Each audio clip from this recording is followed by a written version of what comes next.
Okay, we are back and we are ready for the finals where Kroge and ABoss are going head to head here. I have to say, after looking at these two decks, as much as I would like Yetis to win, think that the Xenon is highly favored. Yeah, Yetis do have a lot of great reach. They can have very explosive turns. However, the sheer value that the Xenon deck can generate, especially all the early units that interact really, really well with the Yetis, can be a real stonewall against the strategy. Absolutely. Pretty much all the 4 drops with their big endurance is really tough for Yetis to deal with because Yetis usually just try and kind of permafrost whatever they can't deal with. It's too big, and all those endurance units don't interact favorably with permafrost. Let's not forget the just played Dino Nest, which can just randomly roll a killer Dino and like ruin your whole day. That's true. And every one of those dinos, can trade with 1 toughness Yetis pretty easily, even before the nest completes. I see a banish here on the Yeti Explorer. We can play Plunk right away, which sorry, Wump, not Plunk. Wump might be the play here. You just want to put as much pressure on the board. It allows you to get past the 1/1 token from the Dino Nest. Yeah, it's a little scary to run Wump out without guaranteeing you get value rather than just playing the site. So Yeah. this can turn out to be a really poor play for ABoss if another charge If you Dino get the gets haste rolled. Yeah. dino. Yep. Thankfully for them, they are safe somewhat. I think Let's that see. given that it's a 1 in 3, that you just kind of have to go for it. Especially because the site takes your Yetis out of range of the killer dinosaur if it came up. Yeah, but Wump does the same, and it also does not die to a 1 in 3 chance. No, but it does die to send an agent and banish. As fair, interaction is always a possibility when playing against these heavy value decks, unfortunately.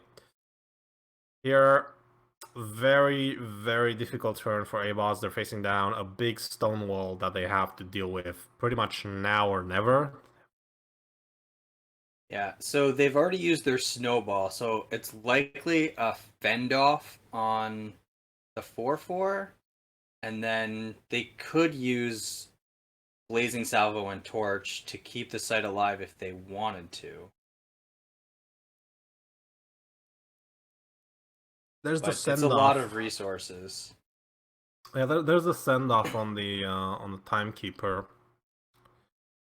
Not sure I agree with that play. I think the timekeeper units like timekeeper really need to be dealt with really quickly if you want to maintain your board position and just keep applying pressure to the board, I believe.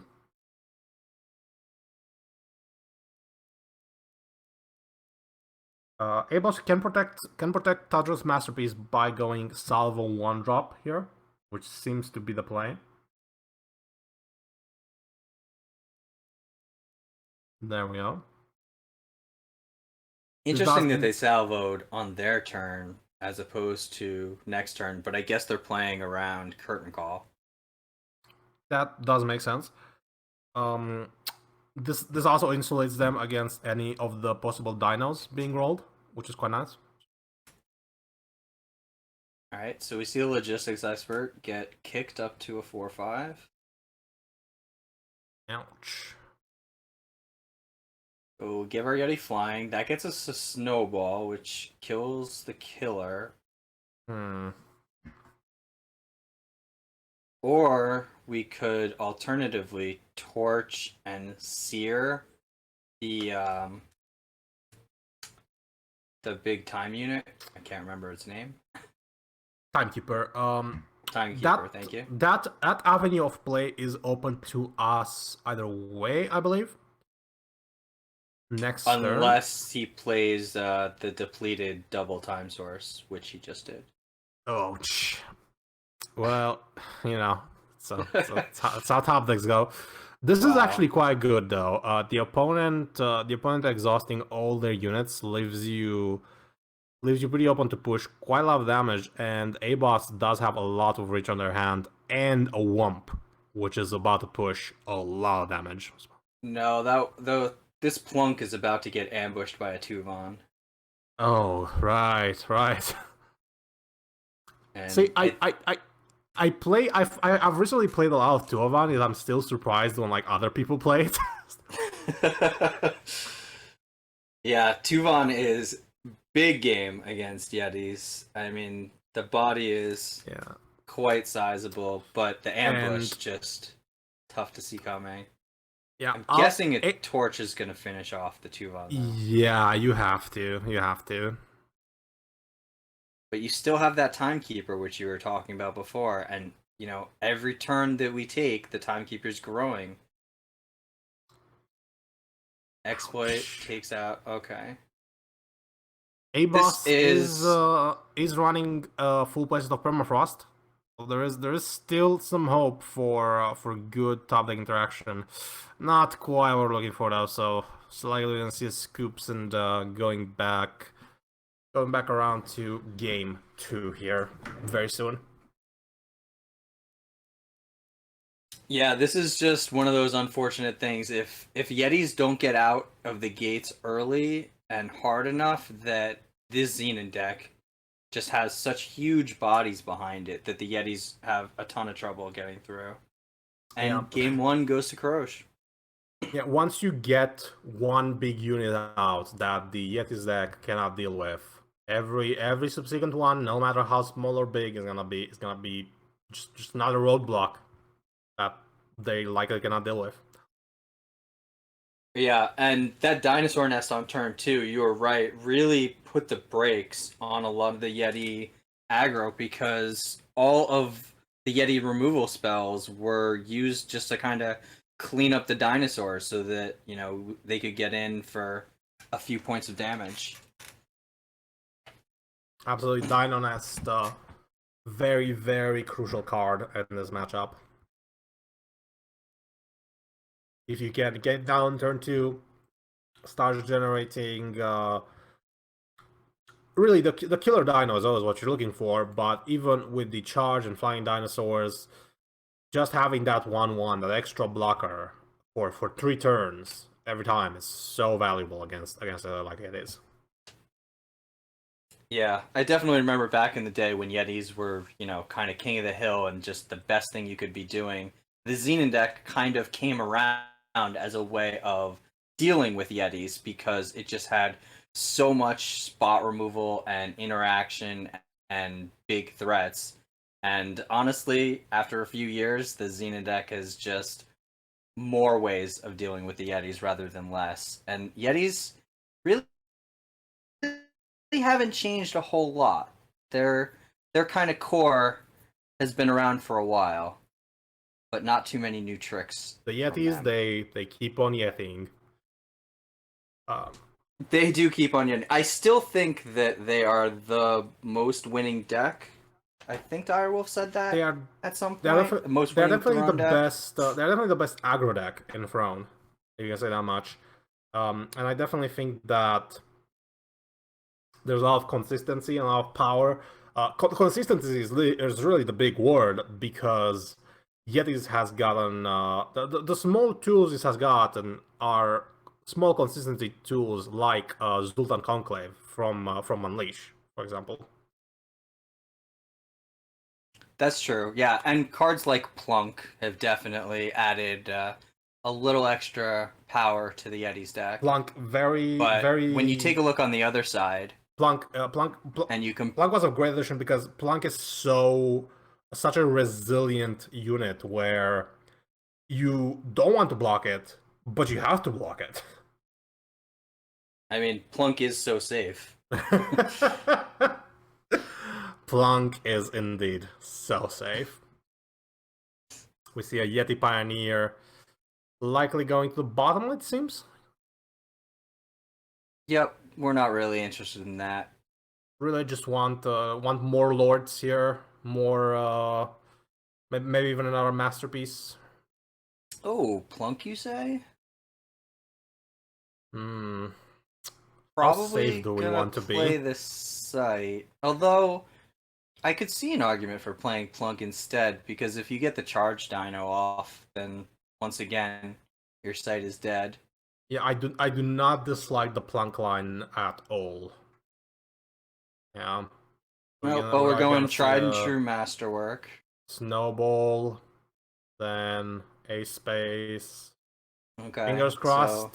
One in three. One in three. yep. We're not leaving anybody back. Uh, oh, Oh, although, brutal. you know what? Kroge is down to 8. We've got 2 torches in our hand. If we can connect here, Oh, they're dead. yeah. Did not matter at all, apparently. Nope, masterwork did its job. It got the damage in, and yeah, didn't They even can need this permafrost. Makes him more dead, but Well, it helps you. It helps you in case they got like some form of removal, I suppose. There we go. One all and right. one. 1 and Fight 1. for the Yeti's tiebreaker. proving that they are not dead yet. Oh, Yetis, they're so safe, man. Plunk was so safe he never even went into play. Exactly. Why risk the best card in your deck?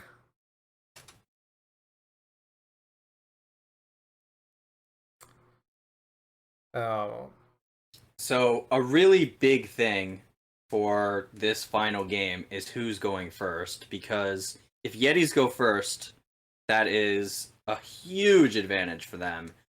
And if Xenon is going first, that's a huge advantage for the Xenon deck.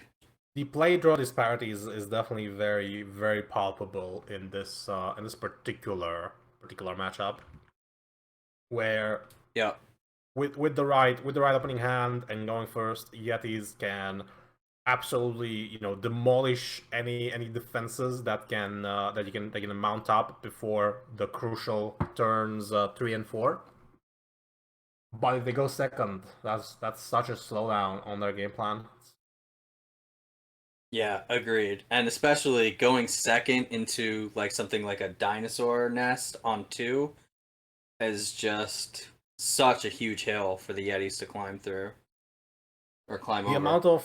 amount of plunks that I have lost to 1/1 killer dinosaurs shall not be disclosed today, but let's say it's up there.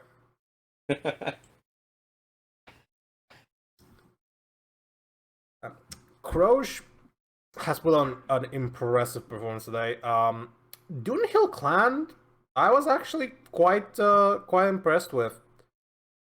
It's definitely not copies 5 and 6 of Sandstorm, but it gets close enough that I think it warrants at least one spot on the deck. Yeah, it hasn't done anything super amazing, but it is a solid beater, and those times when you unleash it and get more than one copy, that's just a ton of value. ABoss going first here, starting off very, very strong with a Snowcross getting into a Champion of Fury, into a Torque, with market access as well.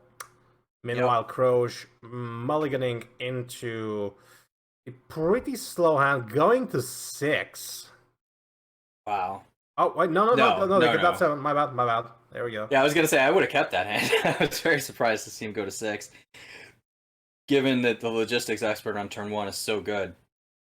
Bit of a slow hand, but starting off with good acceleration can be very crucial. We might see ABoss fire off the salvo right here and now, and that's definitely not something that I would blame on them for doing.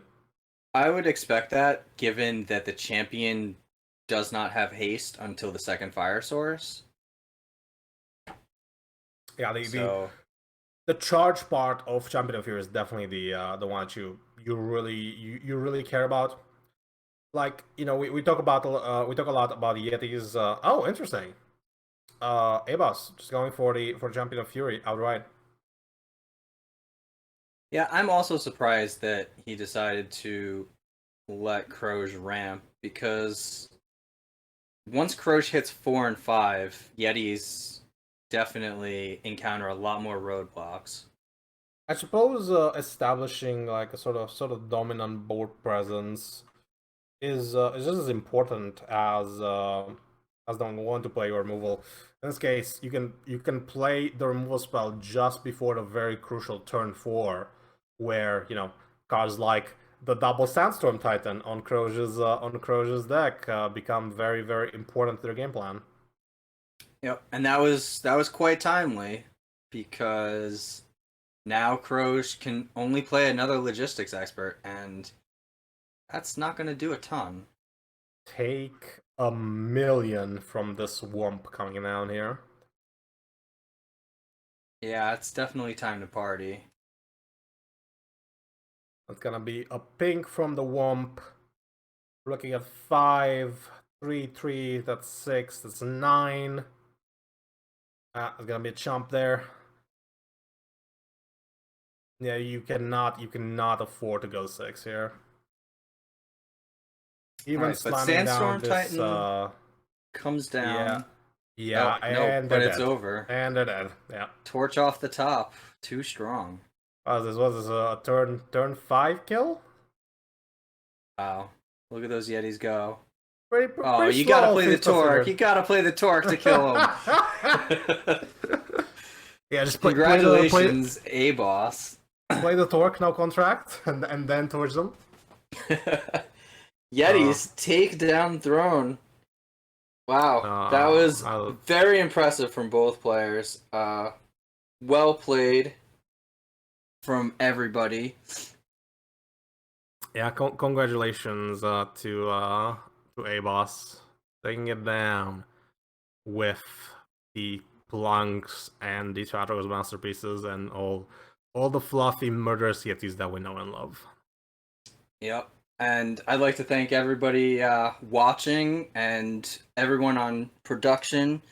This was a fun event. I really enjoy casting these, and this was, yeah, this was really cool. We saw a lot of cool decks. We saw some new cards doing some pretty insane things. The Nico Auto Tread nonsense, the Infinite Riva from Random's deck.